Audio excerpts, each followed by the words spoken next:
going to ask you to close your eyes for a moment and picture yourself walking out to your mailbox. You check the mail, you know you went to the hospital last week, and the first thing you see is this, a bill from the hospital. So, as of right now, there's no singular pricing policy enacted by the American Medical Association. Now, right now, you are at the mercy of that hospital bill. How much did it cost you to go to the hospital last week? $200,000. Okay. So, when you went in, did you ask them how much it was going to cost to save your life? No. Most of us don't. My mother-in-law recently suffered a cardiac arrest, and during this, not once did we consider how much it was going to cost to save her life. Our concern was saving her life. We expect the doctors to do everything that they can to make sure that we stay alive. Now, throughout this process, we have had many discussions about how much it's going to cost for her life-sustaining procedures. She has a trach, she has a feeding tube, and because of these two devices, there's going to be a lot of cost, both with devices and medication, to sustain her life going forward. Now, when we're having these conversations, it's like we're putting a price tag on our mother's life. Price, when hospitals talk about price, we have to ask ourselves, what does that mean and what can we do about it? We all know going to the hospital is expensive. However, does it have to be? Without standardized pricing for both devices and medications, the American Medical Association is doing nothing with their price transparency policy to help Americans. When we talk about pricing, pricing comes from not only the hospital, but the device manufacturers and the pharmaceutical companies. Every needle, every medication that you were administered when you were in the care of a hospital is on that bill.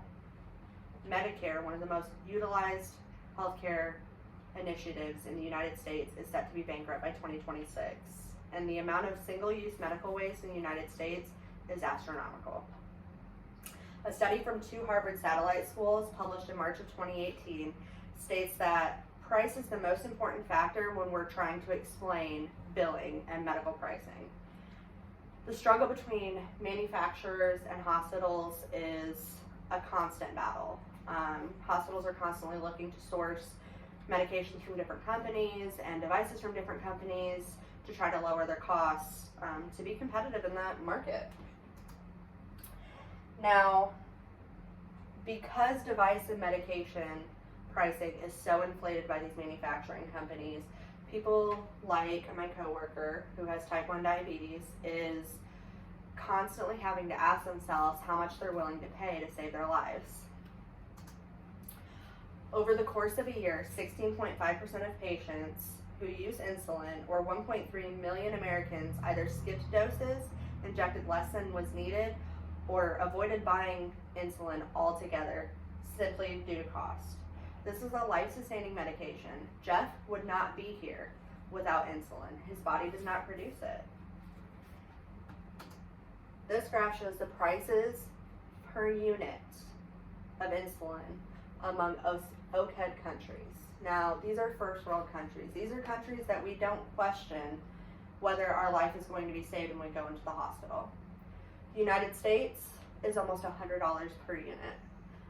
All these other countries, less than 25. We are 3 times higher on a life-sustaining medication than other countries.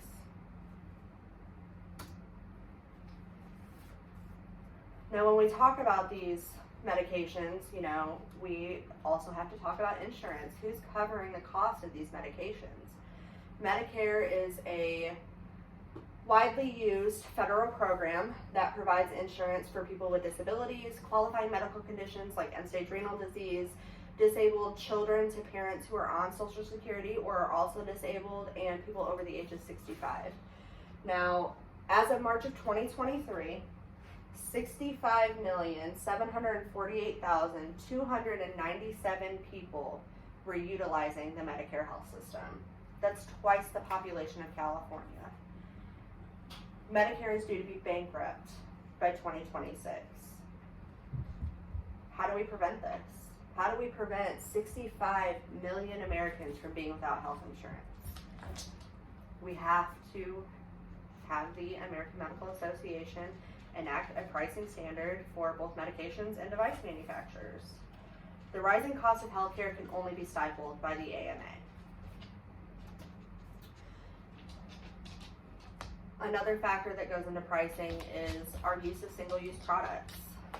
33.1% of hospitalists, which are specialized hospital care providers, had no knowledge of national medical waste reduction initiatives. These are initiatives imposed by the government and the American Medical Association to reduce our medical waste in landfills. And 24.3% had no knowledge of hospital costs. This means that the doctors who are treating you have no idea how much it's going to cost you. They have to go to the computer and look it up because the price fluctuates. It changes all the time depending on the manufacturer that they're receiving their products from.